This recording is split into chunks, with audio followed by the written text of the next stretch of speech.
Ang susunod na programa ay rated PG. Ito ay nangangailangan ng patnubay at gabay ng magulang para sa mga batang manonood.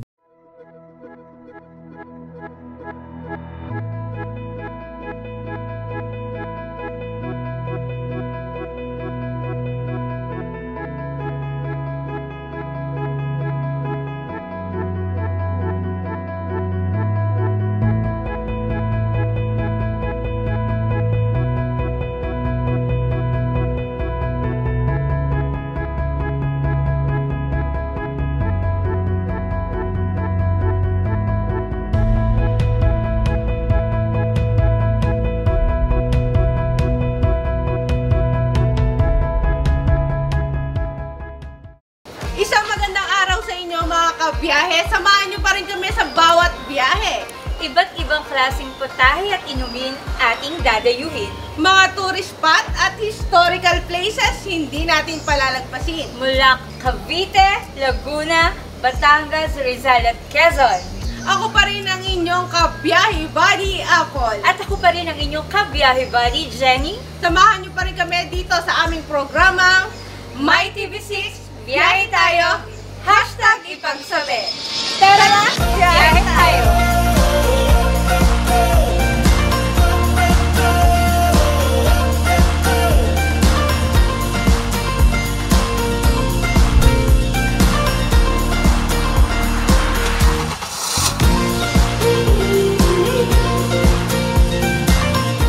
Isang magandang araw sa inyo mga kabiyahe. Ako pa rin po ang inyong kabiyahe buddy Apple. At magandang araw, ako naman ang inyong kabiyahe buddy Jenny. At nandito tayo sa ating programang My TV6, biyahe tayo, #ipagsabi. Ayan, magandang araw sa iyo, my dear partner. Napakagandang araw talaga sa iyo, partner. Ang ganda-ganda ng ambience po ng ating location ngayon. Nakikita niyo po ba ang ating Kalamba nga. Tama ba nga? Kasi baka mamaya mabash tayo eh. Oo. Nasa likod namin. Kaya alam nyo na kung nasaan po kami.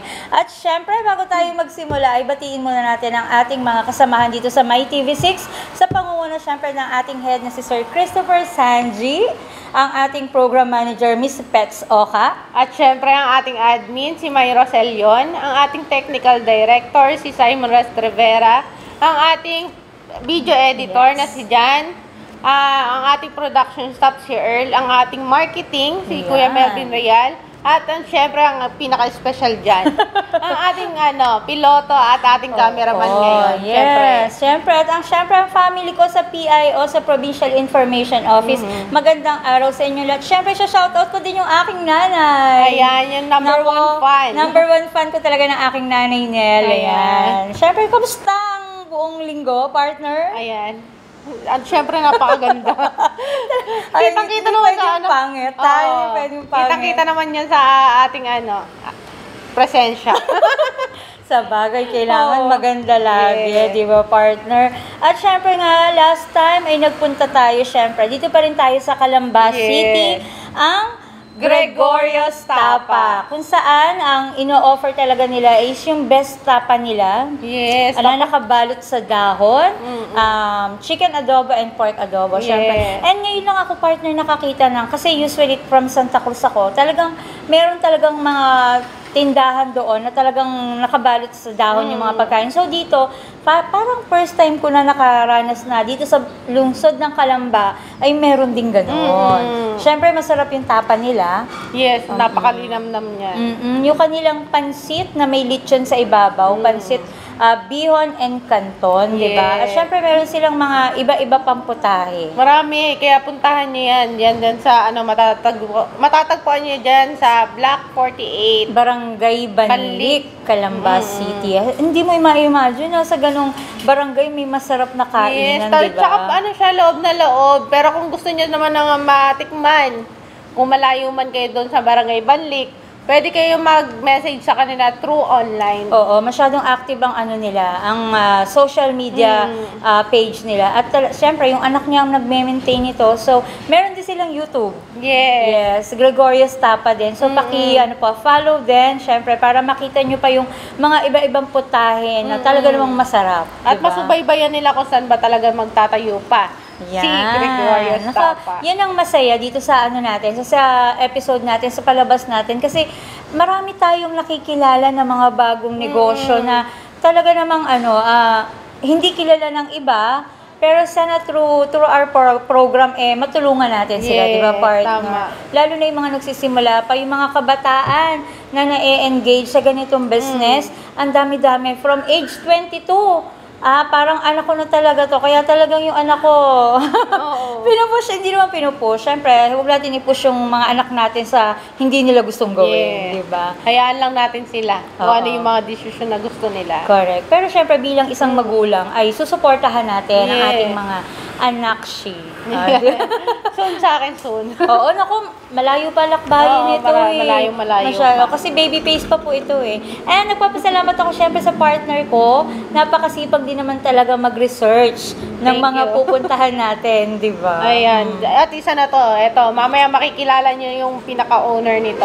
Napakagandang place. Yes, hindi lang magandang place, maganda rin babae. Yeah. Maganda rin talagang babae si ma'am. And nakaka-good vibes tong lugar na to. Kasi para tayong nasa Jose Rizal, Maria Clara, Jose Rizal, mga ganon. Kasi malapit din to sa bahay ng ating pambansang bayani, Dr. Jose Rizal. Yes. Yan. At syempre partner, para makita nila kung ano ba yung mga pinagsasabi, pinagkukwentuhan natin ay panoorin nyo po ang ilang kaganapan sa ating programang My TV6, biyahe tayo, #ipagsabi.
At nagbabalik pa rin kami dito sa programang My TV6, biyahe tayo, #ipagsabi. Ako pa rin po ang inyong kabiyahe buddy, Apple. Ako naman ang inyong kabiyahe buddy, Jenny. Siyempre, binanggit namin kanina na nandito tayo sa lungsod ng Calamba City. At syempre, nandito tayo sa Lataza Cafe. Yan. Nandito lang yan sa bayan po ng,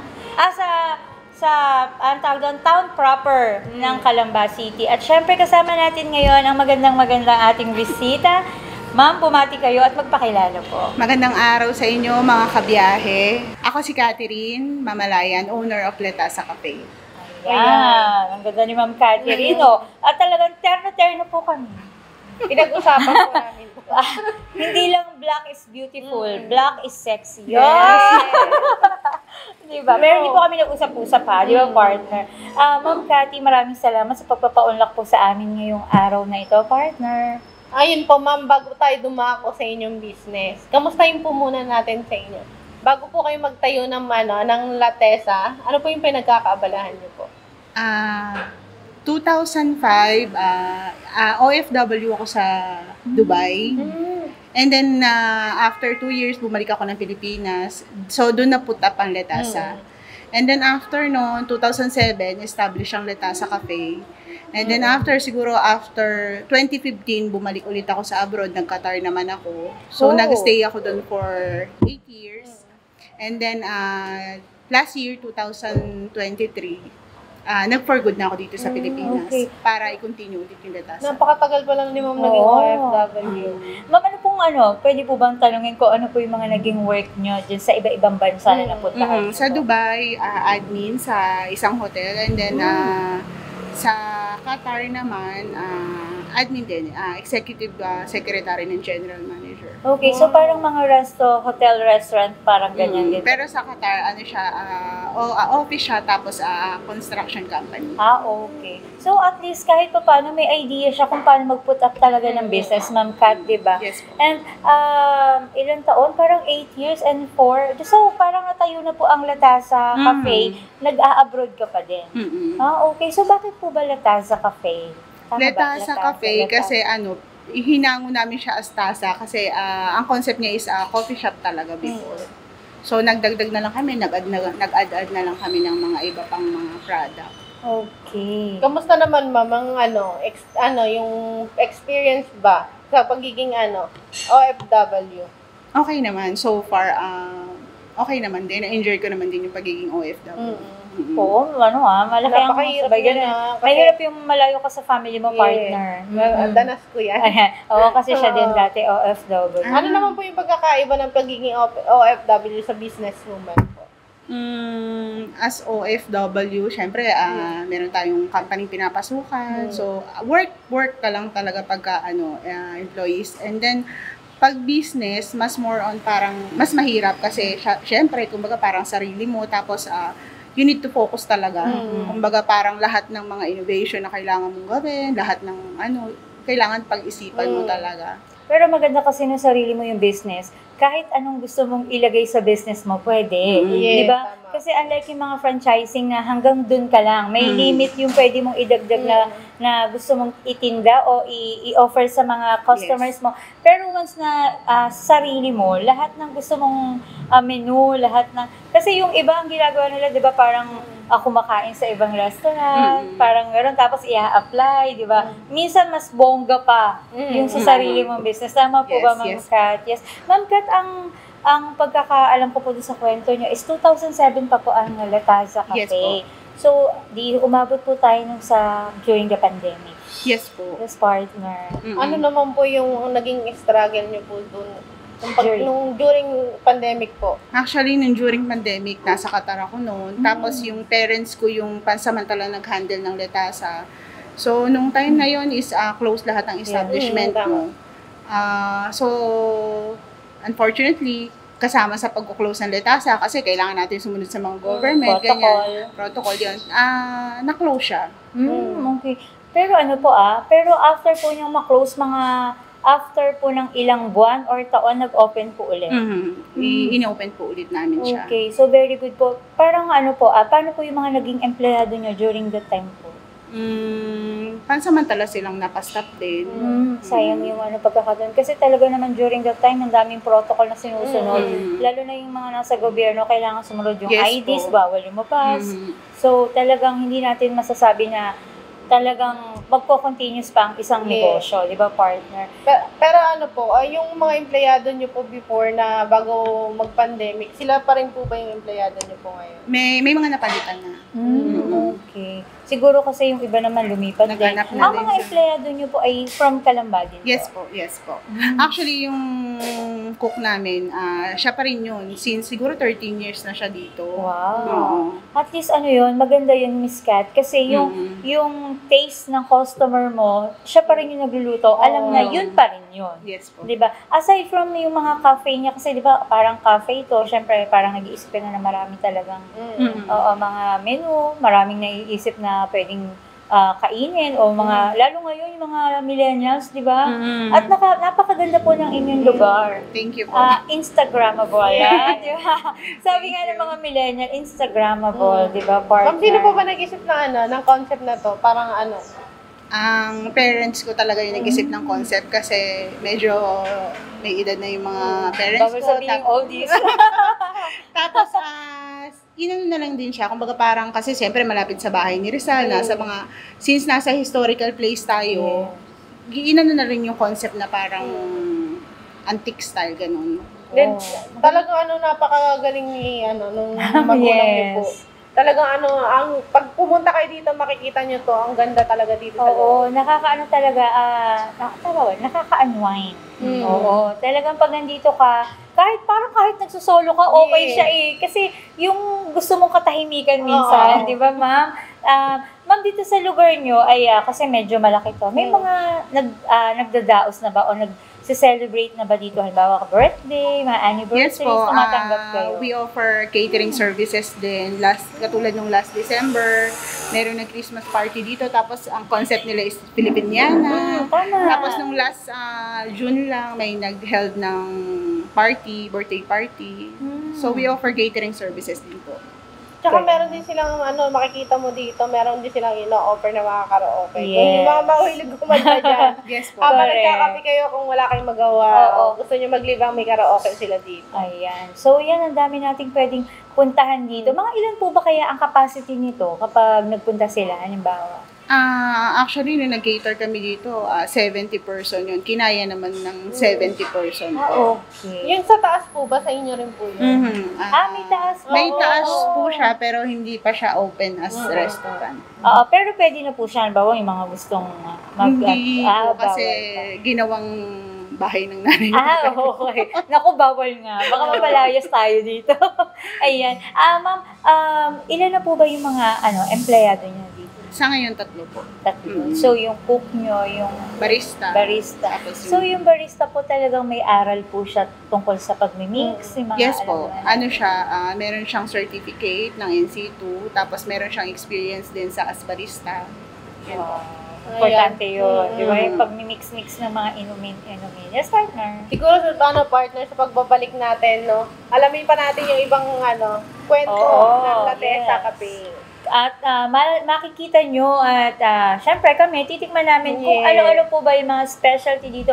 Lalo na yung mga kape-kape. Kasi talagang coffee lover kami. Actually, si Ma'am Kat ay coffee lover din. Yes po, yes Oo, po. kailangan tikman mo yung sarili mong di ba? Kailangan syempre, dito lang yan sa pagbabalik ng ating programa. My TV6, biyahe tayo. #ipagsabi.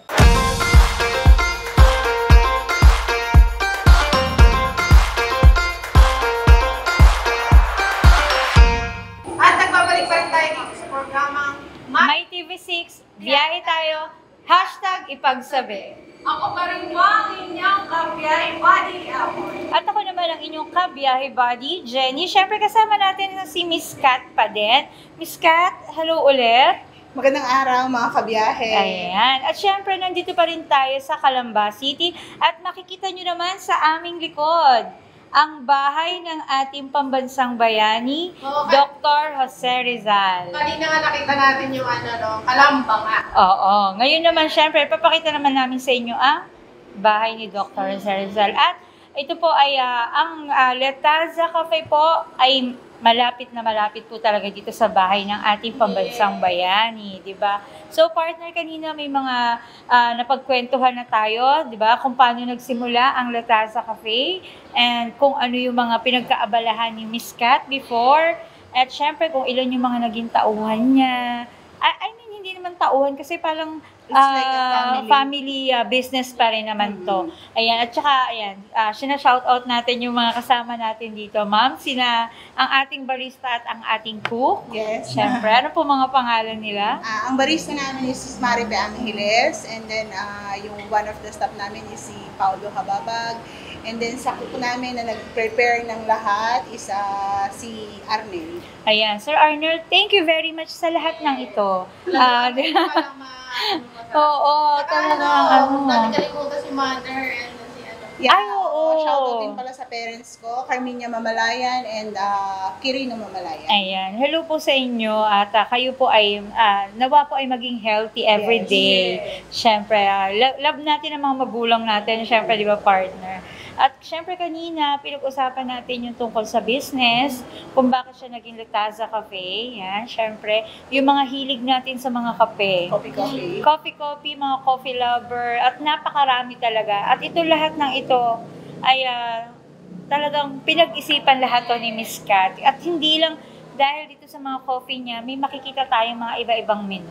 Diba? Meron tayong main course, may merienda, lahat parang all-in-one. So, tanungin natin ngayon si ma'am, sino po ba ang naging model nyo? Parang syempre, kung sa pag-iisip ng mga gantong menu, kasi hindi biro mag-isip ng menu, di ba? Kasi kapag nag-business ka ng ganito, talagang parang kailangan palawakin yung taste bud mo.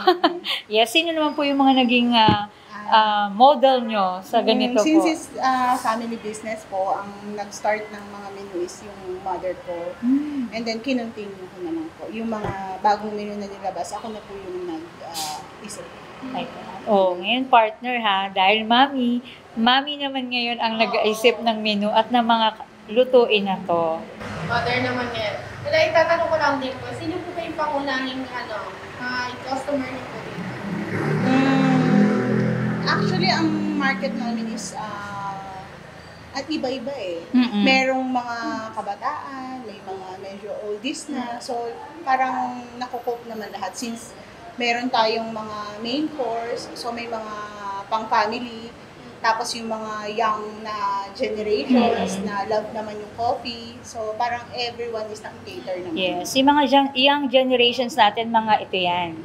Diba? So, oo, mga kape. And pag naman mga family yan, ito yan. Main course. Siyempre nga, ang bidang-bida sa ating handaan, birthday, fiesta, ang ating Shanghai. yan, Shanghai. Diba? Pero partner, bago tayo dumako dyan sa mga pagkain nila, sabihin lang din natin kung ano yung oras ba nagbubukas ang Letasa. Oo, ayan. Para sa kaalaman ng lahat. Yes po, ang Letasa Cafe ay nag-start siya ng 4 p.m. hanggang 2 a.m. Grabe naman yun. Talagang hanggang umagahan talaga. Yes po. Sa bagay, okay lang din kasi dahil sa dami naman ng tao dito sa Calamba City and nasa bayan pa sila, talagang hindi na tayo magtataka kung bakit ganong oras nagbubukas and nagsasara talaga. And siguro yun talaga yung yung kilala nila na bukas ng na Letasa Cafe di ba, partner? Paano po yung shifting po ng empleyado nyo po? Dire-diretso na siya from 4 to 8. Sa bagay kasi, Pero yung sa off naman, nag-change naman sila ng shift. kasi yun namang oras is pwede ka namang makapahinga na after ng 2 a.m. Siyempre, hindi naman 2 a.m. agad nakakauwi yan dahil naiimis pa. So, Yes possible 3 a.m. So, pwede na rin. Yung pahinga naman, hindi naman pala. Kasi siyempre, iniisip natin yung shifting niya kung magbubukas na siya ng alas 7 ng umaga. Yes po. Tama din naman. And, ma'am, ngayon naman, partner, Pakilala pumunta na natin. tayo sa ating mga menu na talagang pinaghirapan din naman ng parents ni Miss Kat. Magpunta muna tayo dito sa ating Pansit. Yeah. favorite ng lahat talaga yan, pansit. Yes po, actually one of the best seller namin yung pansit. Talagang dinadayo siya kasi yung nilagyan namin siya ng mga bagnet sa ibabaw and Ayan, napakadami. yan. Matitikman niyo po siya mamaya. And madami po talaga siyang lahok. And maraming gulay. Very good, Pero maraming ito siyang ma'am, gulay. itong serving na to, pang ilang tao po? Good for 2 to 3. Depende din sa 2 to 3. Kasi kung may iba ka namang o-orderin, baka good for 4 pa ito di ba? No? Kasi kung mag-o-order ka pa rin naman ng kanin na inuulam naman talaga natin yung... Yes, Nag-uulam ka po ba ng pansit? Minsan. Oo, minsan. Kasi typical na Filipino, talagang ikaw partner, nag-uulam ka ba ng pansit? Sabay, naman. Favorite ko yung mga kaganyan. Oo, kasi favorite niya kasi yung kanton. Oo, ako naman po ay Bion. So, pinagsama niyo po. Yeah, it's a special mix po. Special mix. Next po ay ang ating Sisig. sisig ko. The authentic sisig. Walang mayonnaise, walang ano. Oo. Kasi yung mayonnaise. kasi yung ibang mga sisig po nilalagyan Yes, ng mayonnaise po. So, kakaiba din. Natitikman natin yan na wala naman siyang mayonnaise. And then, syempre, Buffalo wings. ang Yan. buffalo wings niyo po ba ay may iba-iba po bang flavor? As of now, ito po muna yung nilabas namin, buffalo wings pa lang po. Okay. Wala So, pa po yung mga ibang variant ng mga parmesan, pero soon, Yan. we will have. Soon. Pero ma'am, matitikman dito natin. nag-offer po ba kayo ng mga liquor? Yes po. Ayun. So, Yes po. ayan, That's why hanggang 2 a.m. siya. Nag-offer kami ng beer, Red Horse. Okay Tapos may naman. video, okay. Kasi parang yung mga galing din sa gustong gumimik, kesa pumunta ng ibang lugar, kasi swak to. It's like a one-stop shop na siya kasi may food, may May drinks, drinks, may coffee. Wala po ba kayong nararanasan ng mga problema? Siyempre, hindi natin maiiwasan minsan. So far, meron naman po, pero namamanage naman. Ayan, yun ma'am. naman ang importante. And talagang pag may alak na talagang tumatama. Minsan hindi nilalagay sa tiyan Yes. diba? At May least mga- po na ma-manage yan. Yun ang importante po. Siyempre, next po yung ating favorite ng Pilipino, Shanghai. Shanghai! Ayan. So, ito po ay sarili niyo na pong recipe. Yes po, galing sa mother ko. Kasi yung mother ko is talaga, mahilig siya magluto-luto.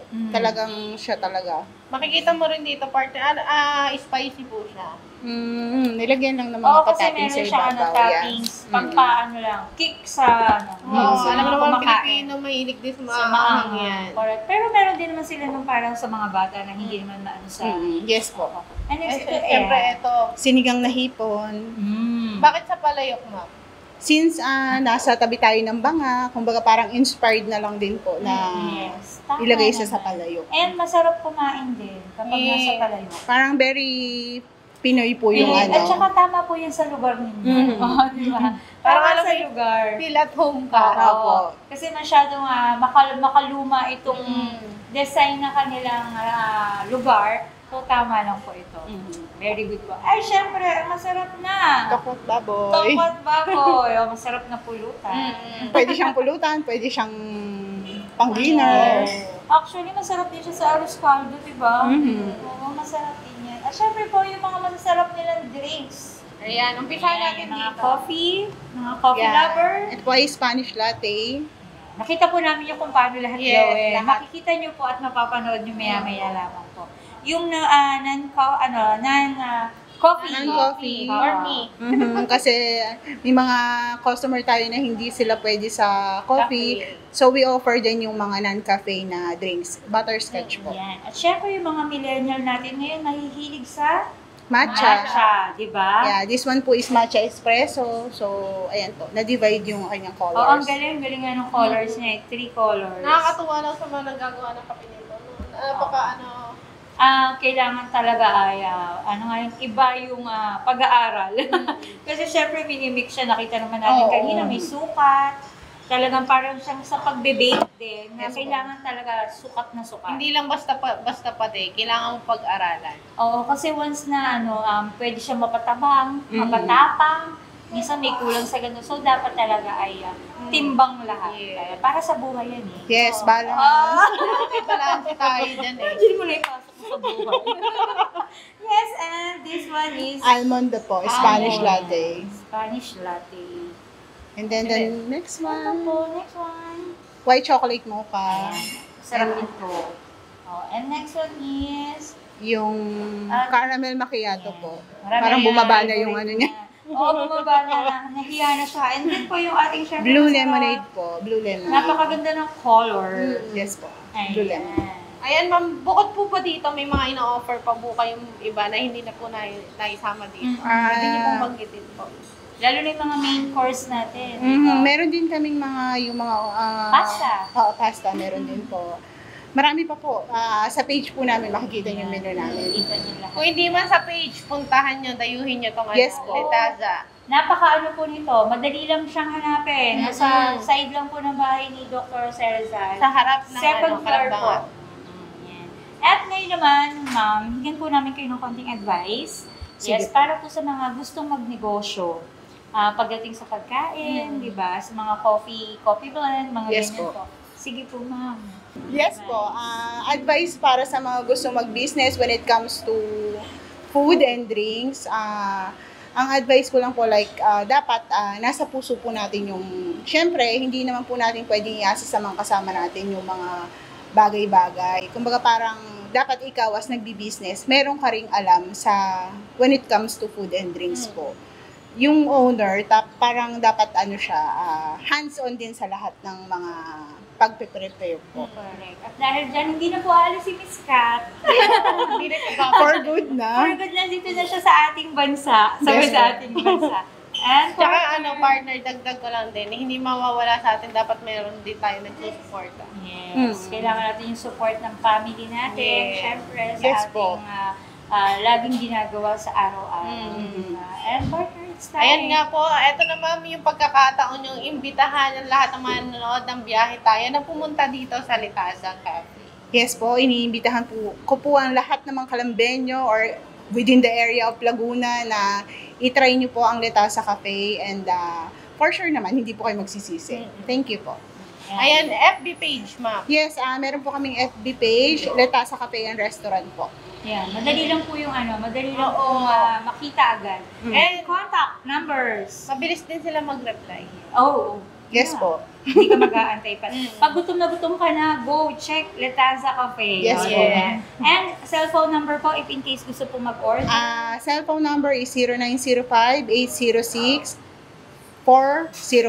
806-6405. Ayan, makikita niyo po sa aming screen, sa screen. Ayan. Ma'am, maraming Maraming salamat din po. sa pag-accommodate sa amin and sa paghahanda ng napakaraming dishes po. Thank you din po. Ayan, maraming salamat, Miss Kat. Abangan niyo pa po kami sa susunod na episode. Ako pa rin po ang inyong kabiyahe, Buddy Apple. Ako naman ang inyong kabiyahe, Buddy Jenny. Dito pa rin sa ating programa, My TV6, biyahe tayo.